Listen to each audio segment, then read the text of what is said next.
आप देख रहे हैं JMS STD कुश गुप्ता, जिस पर कि आप लोगों को मैथ लर्निंग कराया जा रहा है। तो ओके गाइज, मैं विशेष टाइम वेस्ट नहीं करना चाहूँगा। मैं एक क्वेश्चन लेकर आया हूँ जो कि आप लोगों के लिए और ये क्वेश्चन जो कि आप लोग को कभी-कभी परेशानी में डाल देते हैं और ये इम्पोर्टेंट क्वेश्चन है जो कि आप लोगों को कभी एग्जाम में पूछ दिया जाता है तो घबरा जाते हैं। बहुत ऐसे भी स्टूडेंट है घबरा जाते हैं, तो इससे घबराने की जरूरत नहीं है। तो चलिए मैं बताने वाला हूँ। तो सबसे पहले मैं यहाँ 3 क्वेश्चन ले आया हूँ। 3 क्वेश्चन है जो कि पहले मैं पढ़ के दिखाता हूँ कि कौन सा चैप्टर है। ये चैप्टर है एक रैखिक समीकरण युग्म को। ये रैखिक समीकरण ही है, लेकिन पहले पिछले वीडियो में तो आप लोग ग्राफ विधि से हल किए थे।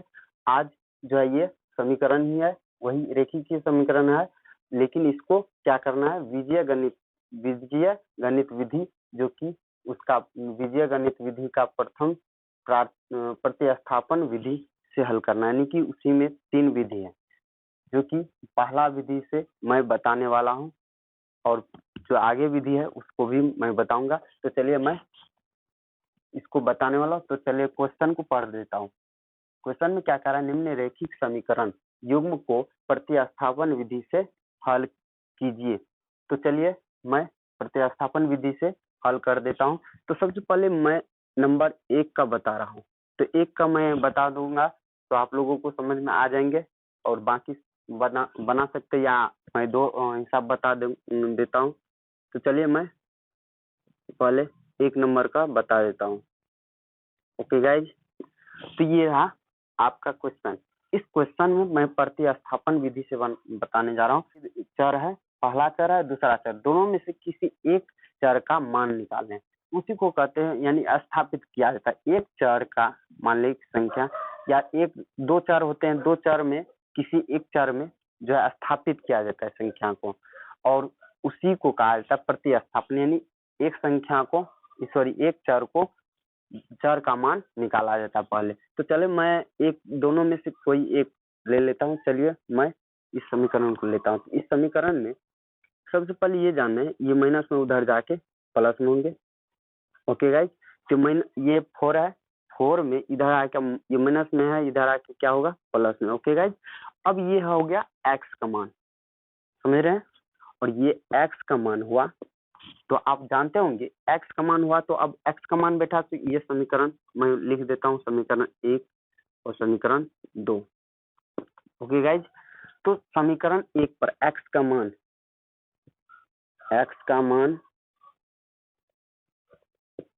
समीकरण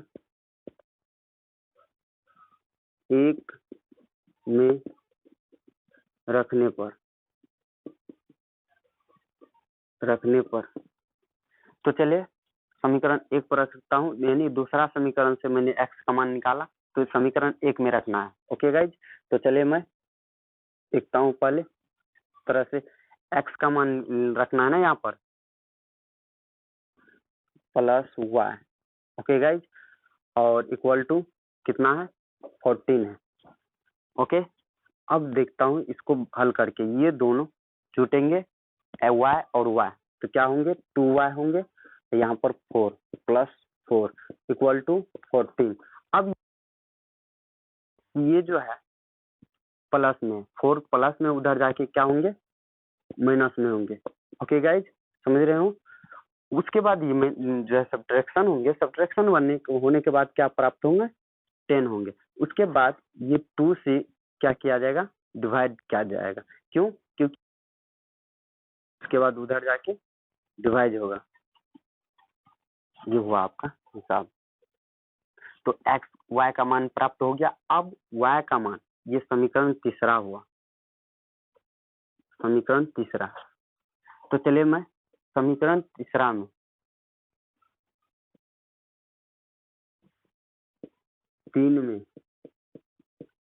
समीकरण 3 में y का मान, समीकरण 3 में y का मान रखने पर,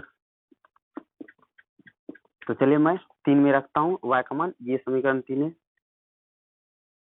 इक्वल टू 4 प्लस y।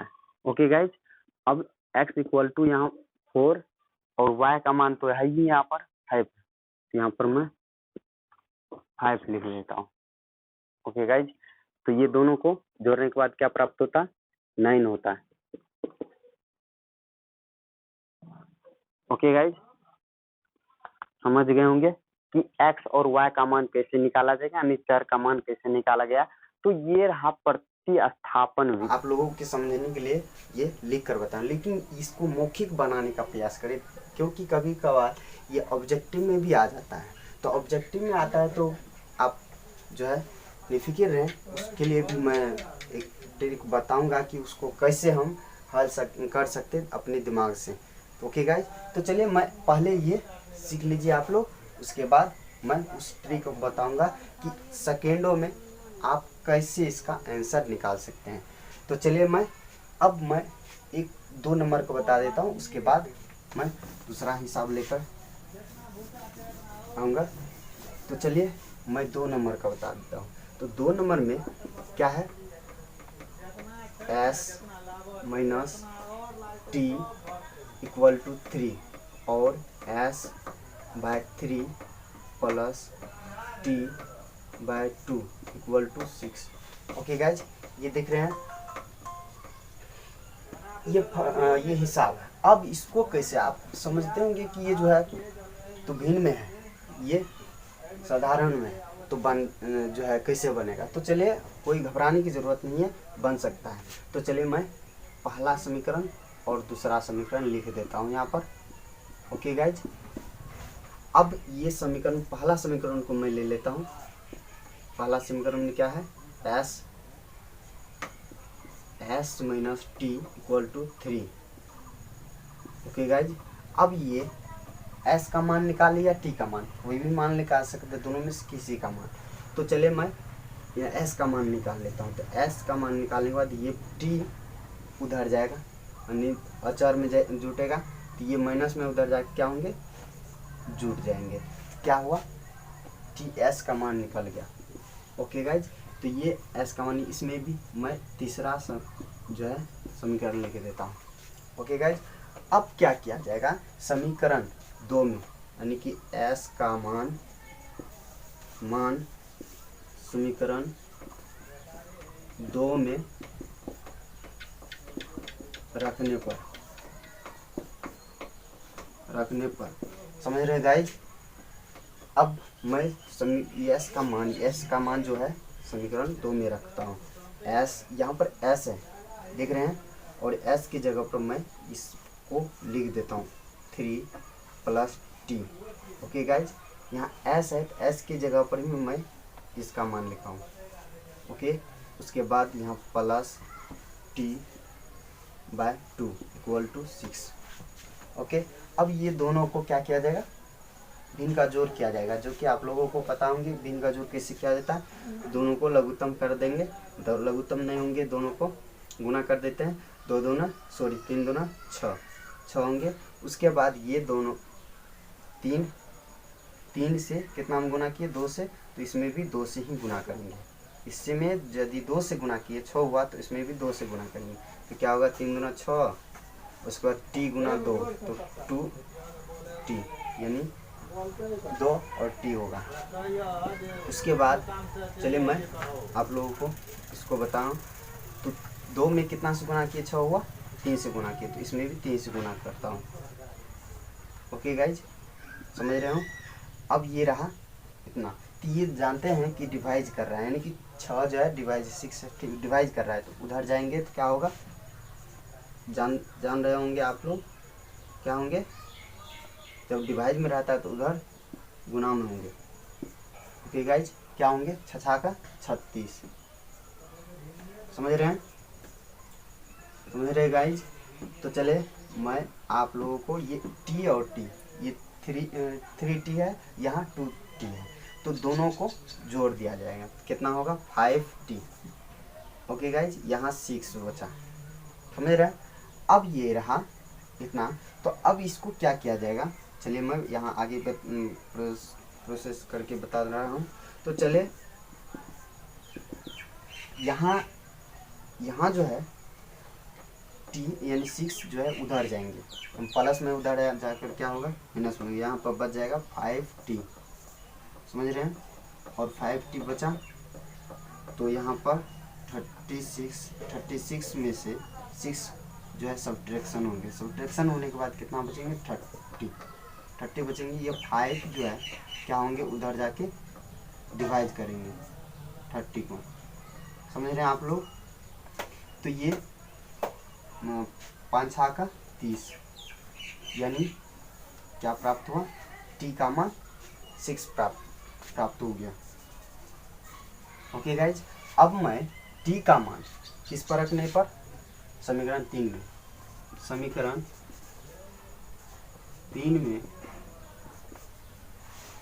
में टी का मान, तो टी का मान रखने पर क्या होता है, चलिए मैं समीकरण 3 उतार देता हूँ, s = 3 + t। ओके गाइज, यहाँ 3 + t का मान क्या हुआ 6 हुआ। अब ये दोनों को जोड़ा जाए तो क्या हुआ 9 होता है। ओके गाइज, आप लोग समझ गए होंगे, समझ रहे हैं। तो ये रहा आपका आंसर, टी का मान 6 रहा और एस का मान 9 रहा। कोई दिक्कत, यदि दिक्कत होंगे तो आप कमेंट बॉक्स में ज़रूर जवाब दीजिए, मैं इसको 1-2 सेकेंड में आंसर निकालने का विधि बताऊंगा। और आप लोग निश्चिंत रहिए और मैट्रिक की तैयारी मन से कीजिए, ताकि आप लोगों का जो है अच्छे तरीक़ा से जो है हाईएस्ट मार्क ला सकते हैं। तो चलिए मैं अगला कुछ और दूसरा हिसाब बताने वाला हूँ। इसमें जो बचा है हिसाब उसको आप खुद से बनाइए। इसमें ओनली एक बचा हुआ